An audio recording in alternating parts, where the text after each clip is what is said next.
No, I appreciate everybody being here. First time for this, so you know, it's an exciting day. Anytime National Signing Day, so this is an early signing day. There's a few days, so I don't think anybody really knew how it was going to go. So everybody's kind of still feeling it out. We still got some work to do, a couple spots to fill up, and we're always recruiting. But we signed 15 guys here this morning that have their NLIs in, which is a great group of kids that have been with us for a long time. And so I'm excited that there's an early signing period and an opportunity to sign it.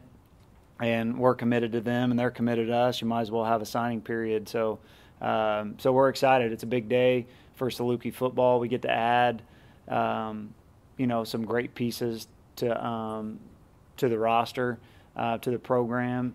And I look forward to talking about them. As you know, I love to recruit. Our staff takes it as serious as anybody in the country, and I think it does as good a job as anybody evaluating kids and, getting them here on campus and involving everybody. So we've had a lot of great official visits, and a lot of people go into that. So I'm excited about this group. We have 15 players, and I'll just alphabetically go through each of them. Nick Baker, quarterback from Rochester, Illinois. A lot of people around here know about Nick. He's just had as good a high school career as you probably can have in especially in the state of Illinois. I don't even the awards that he's won is probably as many as you can win. He's a winner. He's 27-1. And both the quarterbacks that we're signing in this group are winners, and that's what the first thing that you want in a quarterback is guys that lead their team. He's won back-to-back state championships, and he's everybody kind of knocks him because he's not as tall, but he can throw the football. He makes plays. He's a winner. He's a really, really smart kid, and so we're excited about Nick. Bo Branyan, another Central Illinois kid from Decatur, St. Teresa, is just really exactly what you want as far as a offensive lineman, a high school offensive lineman recruit. One that he's about 265 pounds right now. He's a really good basketball player. We went and watched him practice basketball. He can dunk the basketball, gets up and down the court really well. So once we get him here and put on weight, he'll add 30 pounds quickly and be up there in the 295, 300-pound range. But he's really athletic and he can play tackle. And so we're really excited about Bo and having his family here, and he just fits into what we're trying to do here. Chance Bush, corner from Apopka, Florida. You really, you know what you're going to get when you get a kid from Apopka. Apopka is one of the best high school football programs really in the country. Coach Darlington does an outstanding job with my time coaching down there. He's kind of the legend in Florida, for sure, Central Florida, as far as the program and how he runs things. They're going to be disciplined, and Chance is their captain. And anytime you go down and Coach Darlington talks about what a great kid, person, player we knew we wanted to offer him. We offered him back in the springtime. He came up here with his family twice now. He's been on an official visit, came to games, unofficial visits. He's just a great kid, and really can't say enough about him. He'll come here and be a leader for us and one day be a captain, in my opinion. Jacob Garrett, tight end from Silver Creek High School in Indiana. Another kid that came over here. We take so much stock into getting kids on campus. Might not be the highest recruited kid, but when they come over here to camp and they impress you in person, there's not a better evaluation than in person, and that's what you gotta do. And he impressed us every time we saw him. We saw him 3 times this summer in person. Felt the same way about him every time, and he's a kid that plays both sides. When you watch his highlight film, he plays both sides of the ball in high school, but he'll be on the offensive side of the ball, an H-back, fullback type guy like a Hans, but probably can do some more things at the tight end spot than Hans could. but in the same type of mold as Hans, who we've had around here for a while. David Grania from Lindbergh High School in St. Louis. He's led the city, St. Louis area, in receiving yards. We signed 2 kids, Rico Payton and David, from the same high school. And Rico was an early commit that we had been on for a long time. We had knew about David, but I went to watch them during one of their high school games, and David just impressed me in person. He plays both sides of the ball. He never came off the field. He's a big kid. He's 6'3", 200 pounds right now. And so he's just going to keep getting bigger. Had some other schools in our conference after him. We were able to get him. And I think that just the future is really bright for David. I mean, he's going to be one of those bigger receivers that have a lot of success in our conference. Big, physical, can run, can catch the ball, has great ball skills, smart, all the things that we look for. Couldn't be happier to sign David. Brett Groves, another kid, that offensive lineman from Cary Grove, Illinois. Big, physical kid. He came to camp. They're in a different type of offense, so when you watch his highlight video, it's a lot of run blocking, almost a triple option type offense. So pass blocking and those type of things, we had to get him in camp, and he really has a big future. I mean, he's as big as an offensive lineman we've signed here, not height-wise, but just physically probably ready to play. I wouldn't say that as a true freshman, but he's physically where you almost want him to be, weight-wise, size-wise already. Now we just have to fine-tune him and get him going. And you always want to sign, we're signing 3 high school offensive linemen, and that's a spot that we could maybe add one more, because you always want to be just building depth in your offensive line. You don't want to be stuck always having to look for transfers or you want to build them within your program, redshirt them and build them up, and we feel like we got 3 of them here in this class that we can do that with. Oliver McDowell, East St. Louis High School, just really a playmaker. He committed to us before the season started. I think he was, if he didn't lead the St. Louis area in sacks, he was right up there. We know what type of program Coach Sunkett has at East St. Louis. We had 2 players this past year, seniors, Marquise and Kyron, that come from that program. They know how to play. They play physical. They just are trained to be physical football players when you come out of their program. They're used to winning, and Oliver is actually going to be enrolled in classes and will start with us in the spring and go through spring ball. He graduated high school, will graduate here in December. So that says a lot about the kid that Oliver is. Has a great ACT score, is graduating early, and we're fired up about Oliver. Brody Parker, tight end, all a 6'6", from Blue Springs, Missouri, Blue Springs South High School. He plays quarterback, kind of like Jake Varble. Jake played quarterback his entire high school career, but came to camp, worked out as a tight end. Definitely has the size already, 6'6", 230, could be easily 250 pounds probably by the season starts. Great kid, great family, and we're just fired up that he can be one of those big tight ends. He's a physical kid that's played linebacker, defensive end, quarterback, tight end. He's just an athlete that does a lot of things that really attracted us to Brody. Rico Payton, corner from Lindbergh, David's teammate. He's long. He reminds me of Jeremy Chin. Rico, I'm, really excited that he's here. He believed in us.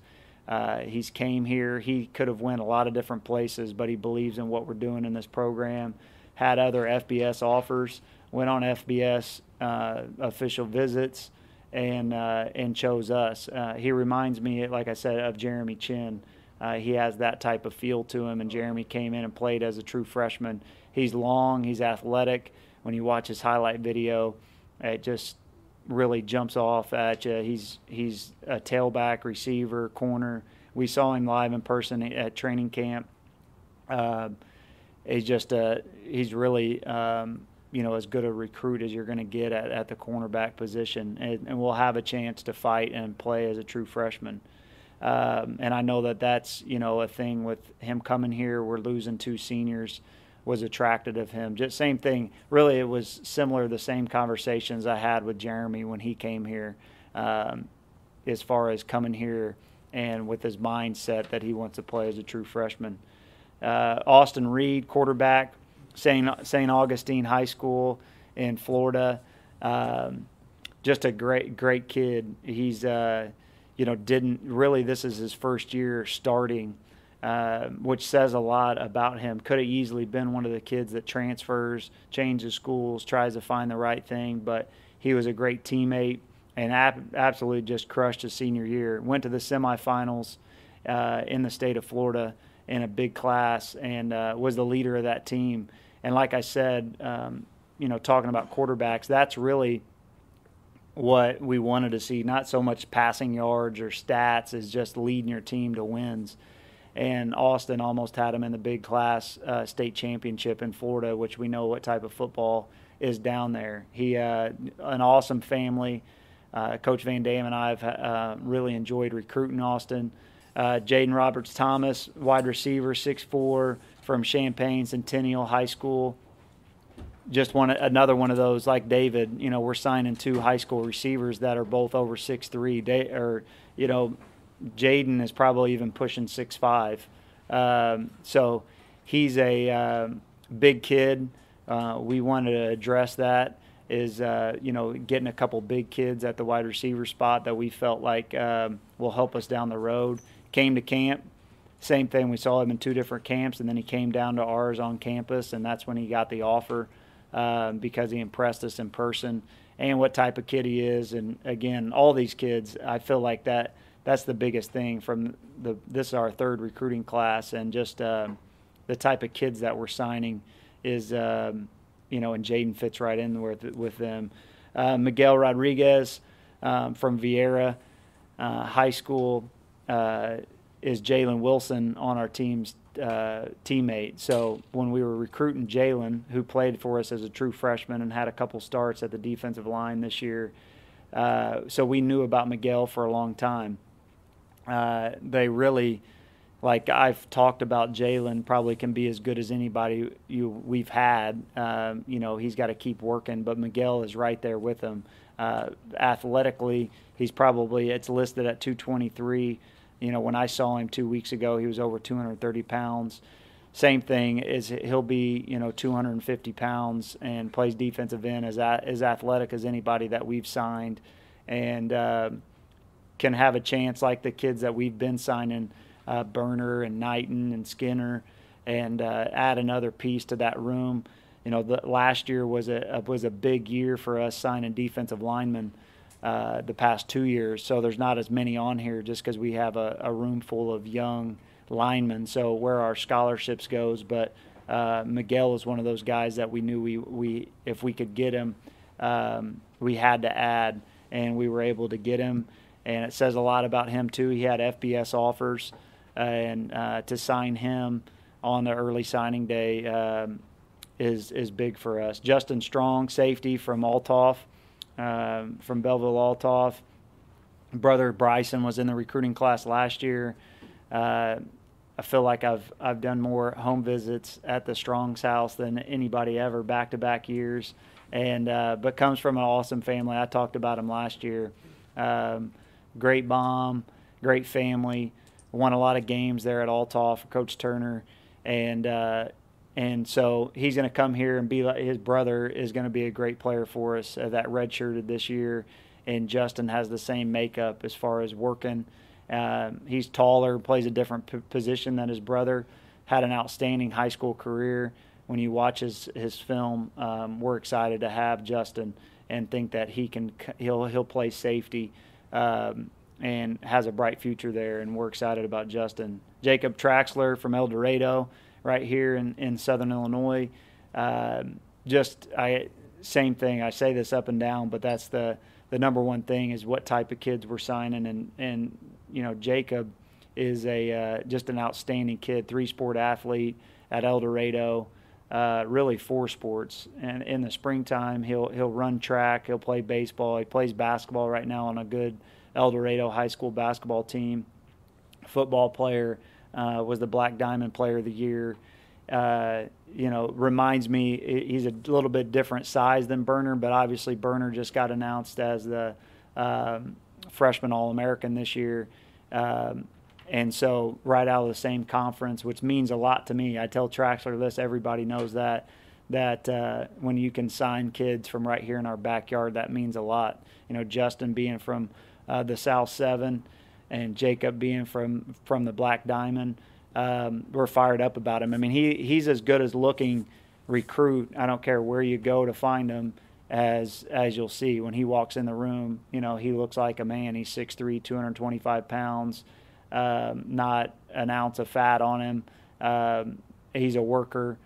We're just fired up. He brings a mentality that we need to keep adding to our team, and so we're excited about Jacob. He's got a bright future. Talking to him this morning, that's what I told him, is he'll just come here and he'll work, and you'll almost forget that he's on your team just because he does everything right. He's got great grades. He's appreciative, and so we're fired up about him.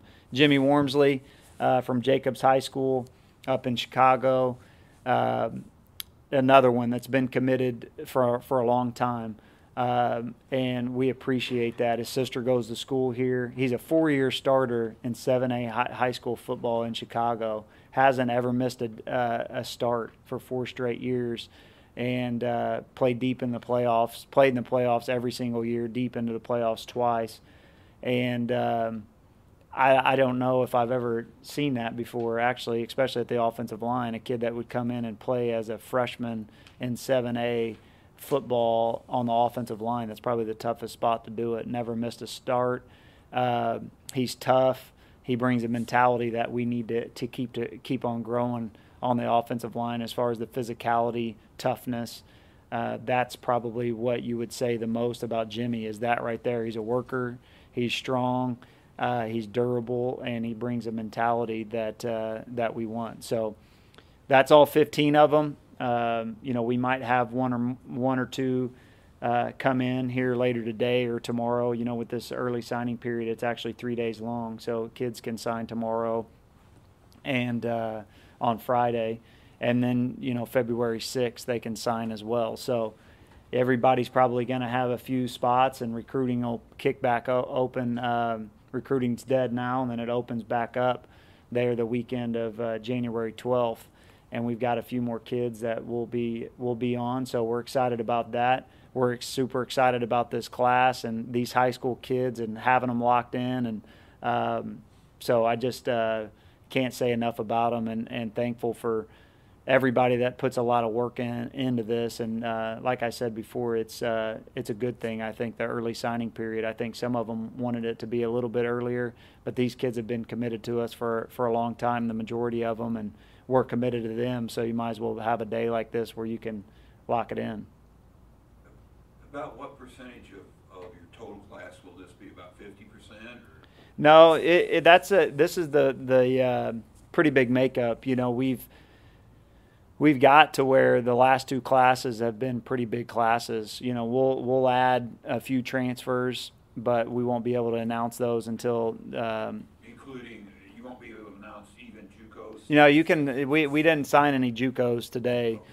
You could announce junior college kids. Today is junior college signing day too. It runs just like this signing day for 3 days here. But you have signed some D1 transfers. Yeah. Well, we can't talk about those, or they're not. They don't have anything to sign. So there's not an NLI to sign if you're a Division I drop down. You can only sign one NLI in your career. So, when they come to school and they're enrolled in school, then we'll be able to announce those. They may not be enrolled in school yet. Yeah, no, because school's out, so they'll be here for the spring semester. You talk about the mentality you want to keep adding to the team. What exactly do you mean by that?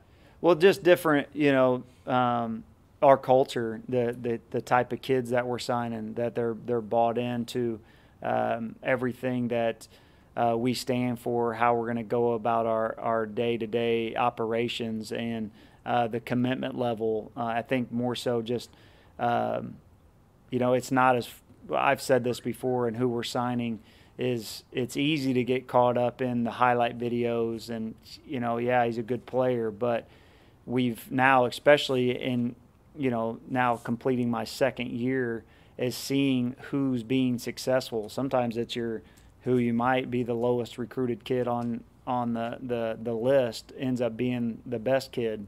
Sam Skinner proved that last year.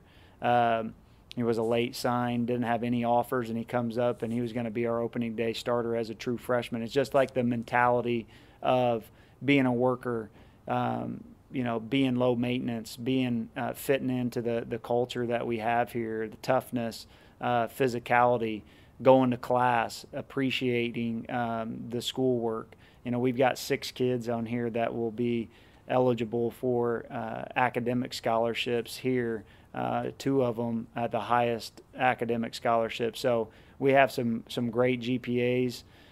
We got 6 kids on here with 24 or higher ACTs. So all that, the total package of the type of kid that we're trying to recruit. Do you pretty much have a discussion with the players what position they may initially be when you list them here? That's done during the recruiting process, and they know pretty much before they even sign. For instance, Rico Payton, I've seen a lot of film of him as a wide receiver, and I thought, well, he's going to be a wide receiver, and he's a cornerback. Yeah, great. Right. Well, if you ask Rico, he probably want to play a little both ways. So, and same thing with Jeremy Chin. He feels like if you go back and if you pull them up, you could definitely do that. If you watch Jeremy's highlight video, a lot of it was running back. And his senior year, rushed for a lot of yards, was a big tailback. But, when we saw him, he worked out in the summer. When he comes to camps, he was, a corner is his position. If you get a chance to get a 6'2" cornerback, right? You're going to take that. Yeah, exactly. So we're excited about Rico. I can't say enough. I've got to know Rico and his family, his grandma and his aunt, his mom. All came down. His grandma and his mom's been down here twice unofficially, and then on the official visit, his aunt came on the official visit. Just good people, and he's a elite level athlete, that's for sure. There are no running backs in class, or you just expect some of them to sign it? Yeah, we'll sign a running back or 2 here. Possibly even at the end of the day, or going forward. So we'll add to the running back room for sure. In the high school. Yeah, well, we've got we'll probably sign 1 high school kid, and then look to add from a transfer still open in that area too. I know you have some linebackers coming back. I just thought maybe you'd sign a few more. Are you really happy with the redshirt guys that you have from last year? Yeah, really excited about the kids that redshirted. Lucas Giegling, that we signed last year, was one of our biggest recruits last year. Redshirted, and Bryson Strong, Mikkel Calhoun. I think you'll see all 3 of those guys playing this upcoming year. A couple of them fighting to be starters, and so we felt good about that. Oliver coming in for spring, being able to get through spring ball, so and then we'll see where he is, and that could be a position too that we add to, down the rest of the way out. Didn't Oliver transfer to East St. Louis from Rock Island? Yeah. Yep. Yep, he was at Rock Island, where he mainly played offense, was a big running back. So, but he's a physical kid. When you look at him, I mean, he's another one of those kids that physically is ready to go. We're not gonna push him that way. He's gonna come in and he'll be brought along at a certain speed and spring ball. We're not gonna expect a high school kid to come in, but the experience that he's gonna get for being in spring ball will be, second to none. Are any of these kids that you're expecting not to redshirt? It's always hard to say. Whenever I recruit them, we always have that conversation in their homes and when they're here on their visits. is I tell them all to have the mentality that they're not, to come into training camp, come into summer, to push, to play. That's why you came. And then redshirting is a great thing. You know, some positions more than others are pretty on as far as redshirting. Offensive line, you know, you'd like to 100% of the time redshirt those guys. But there's skill positions that you can play and help us right away and diving in and being a good special teams player. And we felt like that was a thing that we take into account too. What type of special teams player can he run down? Can he make tackles? He's a receiver, but does he play both ways? Has he been a tackler? You know, like David Grania and Jaden both play safety, but they're going to play receiver here, but they're good tacklers. So they're going to be, you know, guys that can be on kickoff. That's usually what helps you play, you know, early when you're a freshman. Did you feel like that resonated with some of your recruits? Because you can say, hey, you know, you have a chance to play as a freshman. You can also say, well, I've actually played freshman. Yeah. And everybody will say that. You played like 17 and 7 or 8 last year that produced for you. Yeah, without a doubt. I mean, everybody will tell recruits what they want to hear, you know. That's what we tell them. We're pretty upfront and honest. The best thing is when they get around the guys, we can prove that we've had a lot of true freshmen that come in and play and help us win right away. So we're just not saying it, like you said. I mean, the best guys who give us the best chance are gonna play. You mentioned physicality several times when you're going over the guys. It sounded like a lot of them would at least be physically ready to play. Yeah. No, I think when you go up and down, you know, that's something that we wanted to get in this, just the physical mindset too. You know, they're going to come here, and when you're a freshman and you get going and you get into fall camp and you know, you're going against 22 and 23-year-old guys. Sometimes there's a difference there, and that's why that redshirt year, you know, it helps. I always tell them and their parents, you know, a lot of times it sounds like you want to play, but would you rather trade a year when you're 18 or when you're 22? You know, what's going to be your better year? Where are you going to be the better player? Where are you going to be more mature, stronger, all that, you know? Now, going through your redshirt year sometimes, you know, isn't fun. You know, you practice, but like those guys that whenever I had the end of the year meetings with them all before they left last week and 2 weeks ago, their redshirt, it's over now. You know, now they come back for the spring semester and it's spring ball and you're not a redshirt anymore. So it goes by quick. Sometimes in the middle of it might not seem like that, but now they're all happy that they come back. You ask Anthony Knighton, you know, who's a freshman All-American and, you know, had a great freshman football season, but he redshirted. You know, probably wouldn't have done that, or I know he wouldn't have as a true freshman, but he was able to develop and get stronger. And I think Meade Smith does as good a job as anybody that I've been around of developing those guys and individually finding out what it's going to take to make them better athletes. And we've done a good job, and we're excited about doing that with these guys.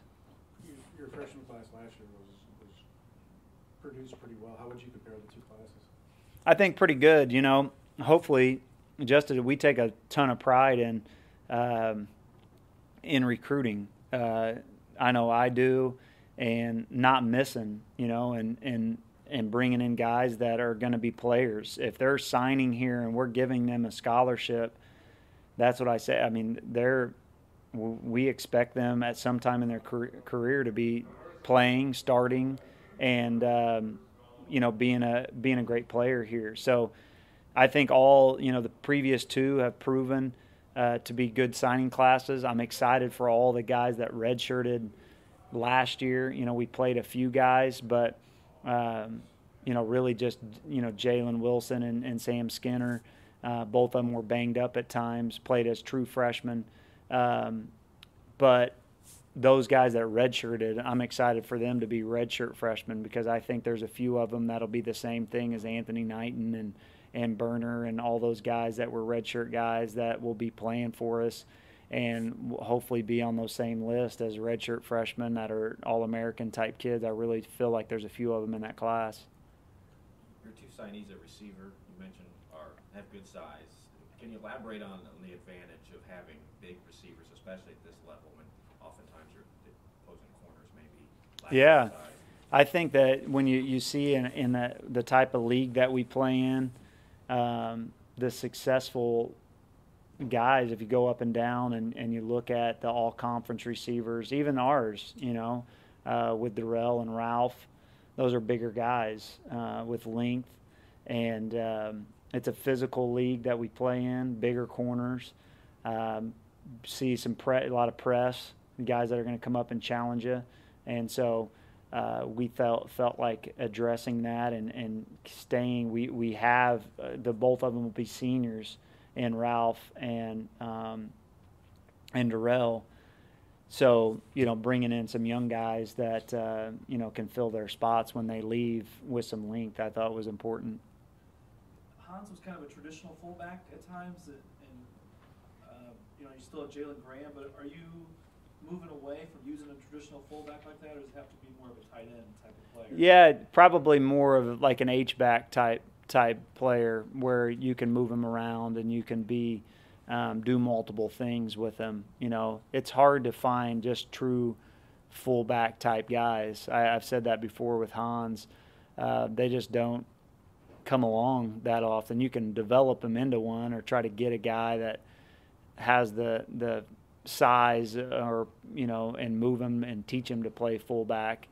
But there's just not a lot of kids out there playing fullback anymore. And these spread offenses have taken over the high school game, and you don't see a lot of kids just lining up playing true fullback. So, but Jacob Garrett is probably the where he'll line up back there some, but he can do more. He can catch the ball. He runs good routes, and so more of that H-back than straight fullback. The bulk of this class is from Illinois and the St. Louis area. Geographically, what was your strategy going into this? Really, we go at it. We're always going to make our backyard, a priority. If there's a kid in our backyard, then we're going to go get him. And so, and St. Louis, we're as close a Division I program there is to St. Louis, and we feel like we've done as good a job as anybody and made that a priority.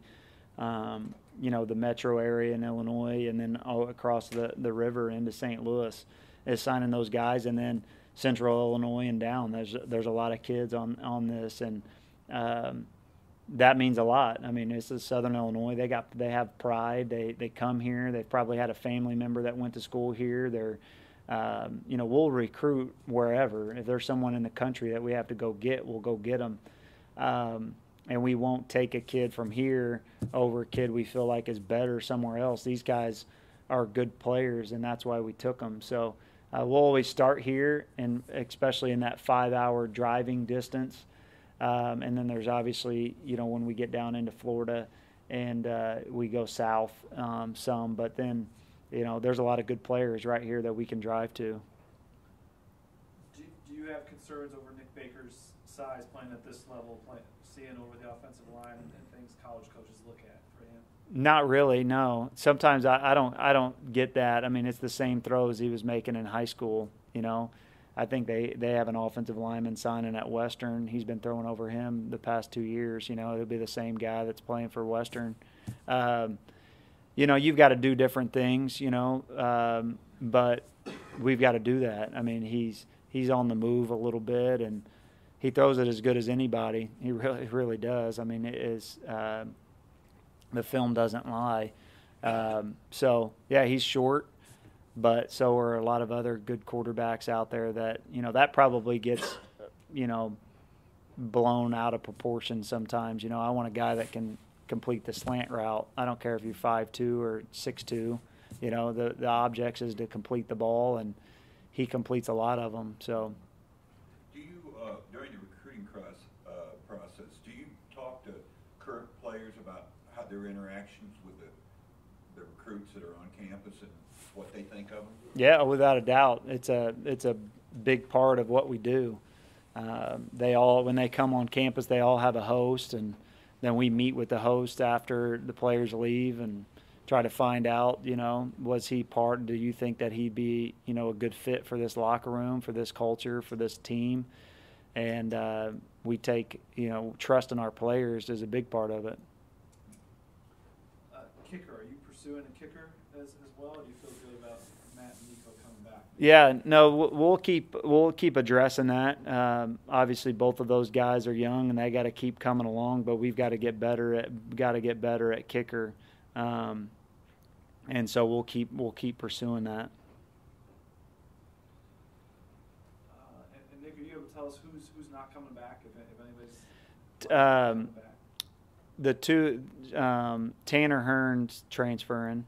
So Tanner, Chantrez Spates will transfer, and Kamal March.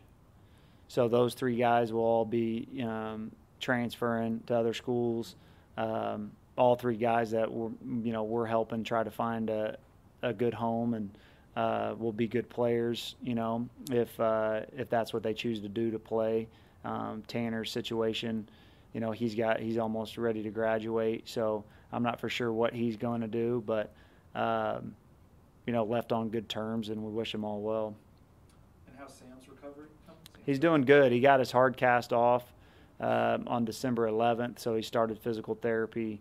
He's in like a splint, but he can take it off to shower and to do his rehab, and so he should be. We'll start spring ball March 1st. And he should be cleared to go in his rehab. Really, the entire month of February, he'll be back throwing, and doing things in his therapy, throwing the football, and then hopefully be ready to go for practice 1 in spring. Will this injury? Well, usually if you went in there with him being healthy, you'd probably try out some of the other quarterbacks. Will this cut down on their reps? The red shirt kid and a bunch of the other ones that are coming in, that he has to get some reps himself just because he's been hurt. Yeah, no, we'll Sam will get his reps. He'll be in there, and we'll be smart and make sure that he feels right. Throwing the football, he's still got a couple months of rehab to go, but he'll be right in there. We've got to get better. That's what spring ball's for. And Sam's our quarterback that he's got to make us go and be out there and get timing and all that. So, but so were the other ones. We got to develop, in that room. That's why we're addressing it. We've got to develop a guy that can come in if something happens like it did this year with Sam going down. We didn't win a game after that. So we've got to do a good job of developing those guys, and practice is where we've got to develop them. Anything else? Just one more question. Did you feel like this was real hectic, for the last 2 months, or was it kind of a comfortable pace and, hey, they've committed to us, let's sign them and we move forward rather than wait until February? I honestly think that it's the exact same. Really, if you were to look at the guys, if we had this date last year, just about the exact same guys would have been committed. We might sign 1 or 2 kids after that, like we probably will do this year in February. But the majority of our class last year was committed by this date. So if there was this date last year, we'd have probably been having the same press conference. So you're always on the road in December, recruiting, home visits, official visits. So I think that's what I mean. We would have the day-to-day operation really hasn't changed at all. It's the exact same as far as last year to this year. Now we get to sign them. Less stressful then? Yeah, I think so, especially going forward after Christmas here. Instead of recruiting your own guys for another 6 weeks, which you had to do, now we can enjoy it, and they're ours. We can talk about them. It's less. Now we know where we're at. Hey, we got 1 scholarship. We got 2 scholarships. We'll be kind of zeroed in on our recruiting in January, and probably can be off the road a little bit at our level. We can probably start looking ahead to 2019 recruiting a little bit more. And so it'll be a little bit different in January. We wanted to get through today, see, we always knew there was going to be a surprise or two. There always is. And then see how we're going to attack January.